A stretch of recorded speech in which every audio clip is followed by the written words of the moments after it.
Have you ever wondered why some women vanish from a man's life? And yet linger in his psyche like a phantom he cannot name? She doesn't scream. She doesn't explain. She doesn't demand closure or retribution. She simply disappears, wordless, weightless, like morning fog melting under the sun. But her silence is not empty. It echoes. It carves itself into his unconscious like a symbol he can never quite decipher. Because she is not just a woman. She is a mirror. And when she leaves without fanfare, she doesn't just walk away, she takes his illusions with her. Carl Jung once said, "Until you make the unconscious conscious, it will direct your life and you will call it fate." And this woman, the one who disappears, becomes the awakening that his ego never prepared for. Most men do not understand the value of presence until faced with the wound of absence. While he may have dismissed her softness, her quiet care, her subtle glow as something guaranteed, something given, her departure pulls the floor from under his constructed self. Not because of her anger, not because of her voice, but because she dared to leave without needing him to see her pain. She wasn't loud. She wasn't dramatic. She wasn't the woman who begged to be chosen. She was the woman who realized that being unseen in his presence was more painful than being alone in her truth. And so, she left, not to punish him, but to return to herself. That's what makes her unforgettable. Not the loss of her body, but the vanishing of something far deeper, the sacred feminine energy that once held space for his unhealed boyhood, his need to be admired, his thirst to dominate a heart he never tried to understand. You see, the woman who disappears silently embodies the archetype of the anima reclaimed. In Jungian terms, she reflects his inner feminine, the part of himself he has neglected, suppressed, projected onto others. Her withdrawal activates his shadow. And within that shadow lives every wound he refuses to name: abandonment, inadequacy, the guilt of taking love without gratitude. She did not leave to be remembered. She left because she remembered herself. And in doing so, she triggered something ancient in him, the awareness that true feminine presence cannot be caged, explained, or owned. He may go on. He may date others.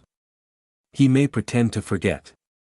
But somewhere, in the quiet hours of the night, her absence curls around his thoughts like a whisper he can't shake. And you, yes, you, the woman watching this, the one who has quietly faded from a man's life with grace instead of rage, you must understand the power in what you did. You were not weak for staying silent. You were sacred. In a world where women are told to scream to be heard, you chose mystery over noise. You chose dignity over drama. And that choice, though it may feel like grief now, is the path of the initiated, because the woman who disappears without explanation forces a man to confront himself. She becomes the silence that reveals the echoes of his own behavior. When he tries to recall what pushed her away, he won't be able to point to a final argument or a closed door. He'll remember how she grew quiet. How her eyes began to see through him. How her body was present, but her soul had already packed its things, the truth. A man doesn't miss the woman who needed him.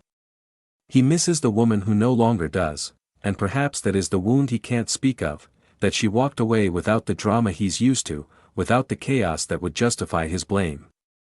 She gave him nothing to fight against. Only a silence that makes him wrestle with himself. Jung understood that the feminine is not weak or emotional in the way patriarchal thought once claimed. True feminine energy is transcendent. It is chaos and calm, birth and death, seduction and stillness. And when she is awakened, when she stops offering her light to those who refuse to see it, she becomes a force, not of destruction, but of divine reflection. So when a man says he can't stop thinking about her, he's not remembering her laugh or her perfume. He's remembering how she became his mirror.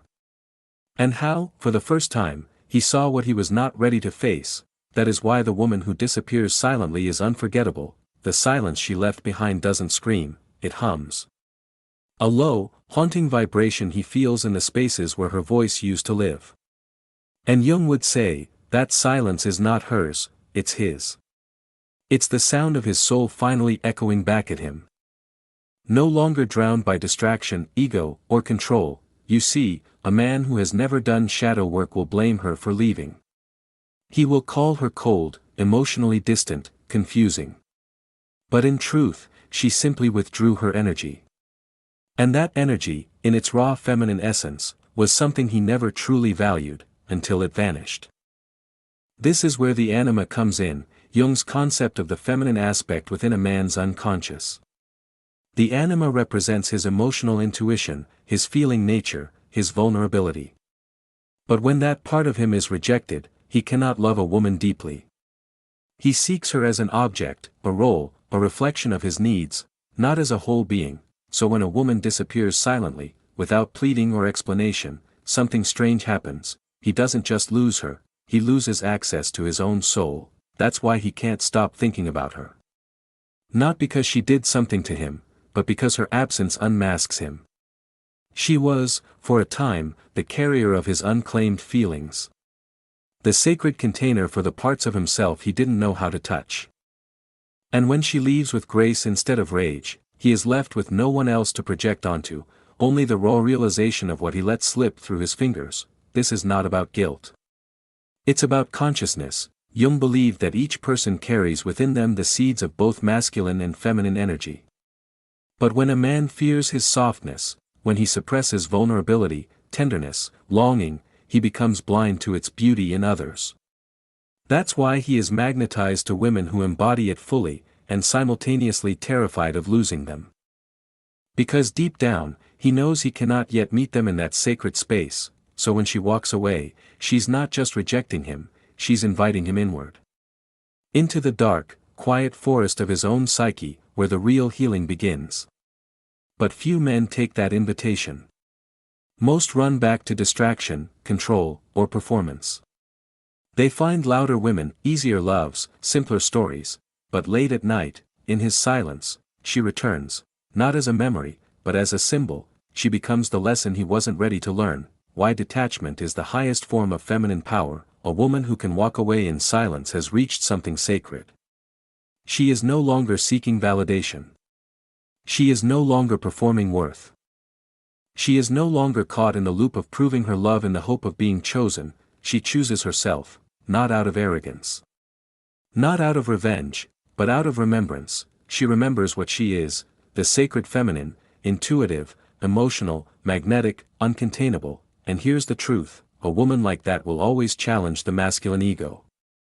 Because her love is not needy. It's not transactional. It doesn't beg to be understood.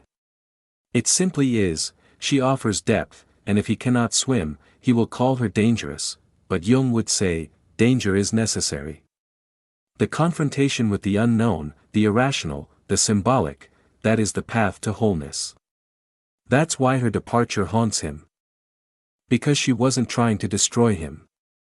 She was trying to wake him up, the soul contract of the silent woman. There's a spiritual layer to all of this. Some women are not meant to stay. They enter a man's life like a mirror covered in moonlight, showing him both the beauty and the darkness he's hidden from himself. She loves him, perhaps more than anyone ever has, but not with the kind of love he's used to. Not the kind that feeds ego. The kind that demands transformation. And that's not comfortable, it's not safe, but it's real. When she disappears, it is not because she stopped loving. It's because she realized love without mutual awareness becomes self-abandonment. And her silence is not a weapon, it's a boundary. One that says, I will not stay where my essence must shrink. She disappears, and in doing so, she becomes what Jung called a living symbol, not of romance lost, but of soul unclaimed, and that is why he will never forget her, after she's gone, not with bitterness, but with quiet finality. He may try to replace her, and at first, it seems to work. He fills his calendar. He goes on dates. He laughs louder than before. Posts pictures with curated smiles, surrounds himself with people who don't ask hard questions. To the outside world, he's moved on. But Jung would say, he's only rearranged the surface. The unconscious has not forgotten, because when a woman leaves silently, she leaves behind no mess for him to clean up. No closure to hold on to. No war to win. She leaves behind a void. And that void is not emotional emptiness, it is symbolic space, demanding that he sit with what he refused to see. So what happens when he tries to replace her? He will chase the feeling, not the woman. He won't even realize it at first. He'll seek women who look like her, speak like her, carry pieces of her mystery. But none of them will evoke the same depth. Why? Because it wasn't just her beauty, her voice, or her touch. It was who he was forced to become in her presence, vulnerable, exposed, seen. With her, he didn't just experience attraction. He was confronted, and the ego, terrified of being undone, now tries to replicate the chemistry.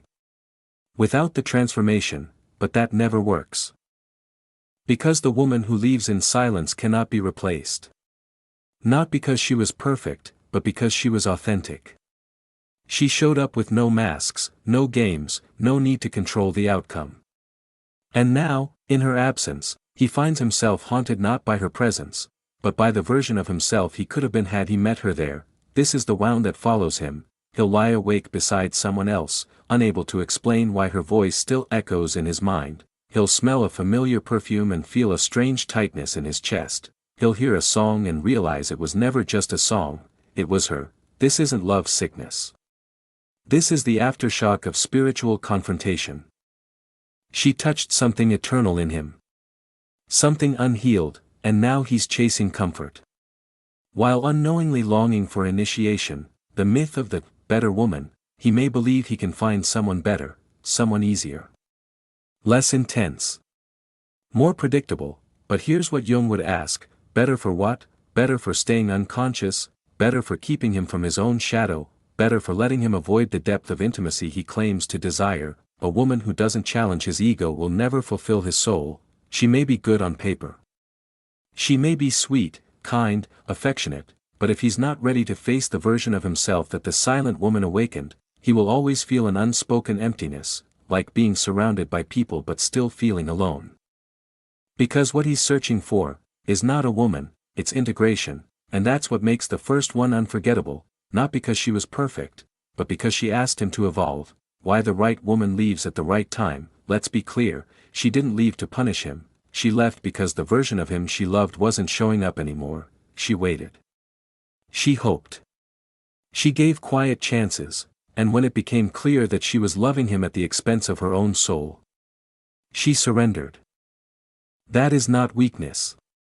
That is the final act of feminine strength, the release of a man who refuses to meet his destiny. In Jungian psychology, this moment is sacred. It is the rupture that invites rebirth, but only if he chooses the path of awareness. Most won't. They'll chase 1,000 women, drink 1,000 distractions, and wonder why they still feel hollow. But some, a rare few, will wake up, they'll sit with the grief, they'll stop blaming. They'll begin the terrifying process of shadow work, of owning their wounds, of seeing how their pride masked their longing, and only then will they understand, she wasn't just a woman, she was the mirror, and he wasn't ready to look. There comes a point, after the distractions fade, after the women blur together, after the nights become too quiet, when he begins to feel something unfamiliar, stillness, not the numbness he once used to escape her memory, but a quiet readiness. He begins to see his role not as a victim of her disappearance, but as the architect of the distance. He no longer curses her silence, he studies it. He reads the gaps between what she said and what she endured.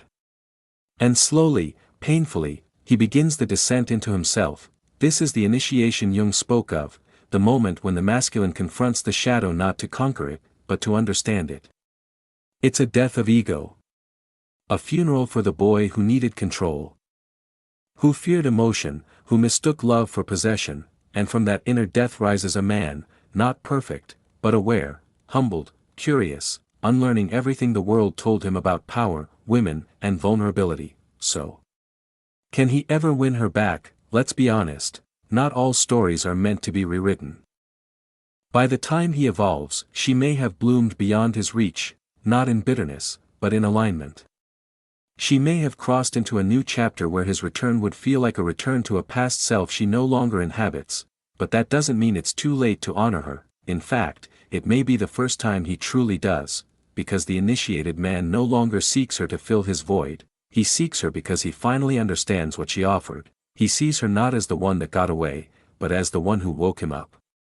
If he returns, what must he bring with him? If he reaches out, it cannot be with empty words, not "I miss you." Not "I've changed." Not "Can we start over?" Those phrases belong to the man he used to be. The man who disappeared must now return with presence. He must come with self-awareness, not flattery, with responsibility, not guilt, with patience, not pressure, because she is not waiting for the same man to speak louder. She is only listening for a man who has gone inward, a man who has stood in the fire of his own patterns and asked, "Why did I keep pushing away the very thing I needed most?" A man who does not need her to forgive him just to soothe his shame, but to bear witness to the version of himself she always believed he could become. But what if she's moved on? Then you love her by letting her go. And not as a performance, as a practice, you let her become the myth she was always meant to be, the woman who didn't just break your heart, but built your soul, because sometimes, the greatest act of love, is not returning, but thanking her from a distance. For being the catalyst, the mirror, the storm, the silence, and the one who, by leaving, taught you how to return to yourself. Final reflections.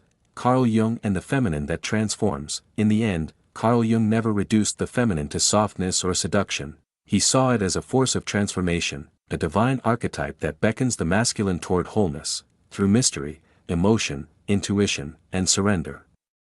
The woman who disappears silently is not just a character in his story, she is the beginning of his initiation. She is not meant to be won back like a trophy, she is meant to be understood, honored, remembered, even if from afar, and maybe, just maybe, that is what makes her unforgettable.